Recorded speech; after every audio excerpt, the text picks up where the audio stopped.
Avvalgi videoyimizda Qamchiq dovoni nega shunday nomlanadi degan savolga javob topishga harakat qilgan edik. Bugun esa dovon va undagi sir-sinoatlar haqida ma'lumot berib o'tamiz. Qamchiq dovoni Quramat tizma tog'larida, Toshkent va Namangan viloyatlari chegarasida joylashgan. Dovon bu O'zbekistonning eng muhim transport liniyalaridan biri hisoblanadi va Farg'ona vodiysini boshqa viloyatlar bilan bog'laydi hamda savdo jihatidan juda katta ahamiyatga ega. Dovondan Toshkent-O'sh avtomobil yo'li o'tgan. Manbalarga ko'ra, qadimda Buyuk Ipak yo'lining shimoliy tarmoqlaridan biri o'tgan.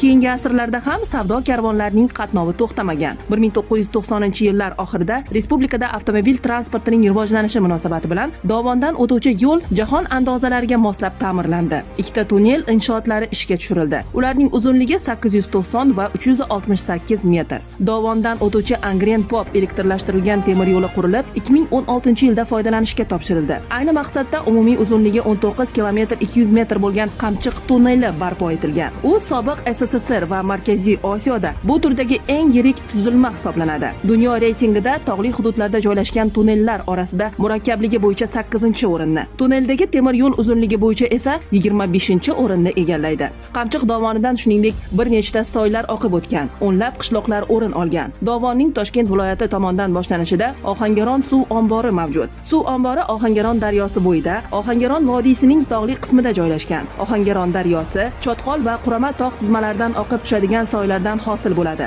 Qor va yomg'irlardan to'yinuvchi daryolar sirasiga kiradi. Daryo oqimi mavsumiy boshqarilib, sanoat va qishloq xo'jaligini suv bilan ta'minlab, sug'orishga suv yetkazib berish uchun xizmat qiladi. Dovondagi manzillar, geografik nomlar haqida yana ko'p va xo'p gapirish mumkin. Agar siz vodiylik bo'lsangiz, unda albatta Qamchiqdan oshib o'tgansiz. Yana yo'lingiz tushsa, shunchaki o'tib ketmang. U yoki bu manzilda to'xtab, tabiat go'zalliklaridan zavqlanishga imkon toping. Lokatsiya deysizmi?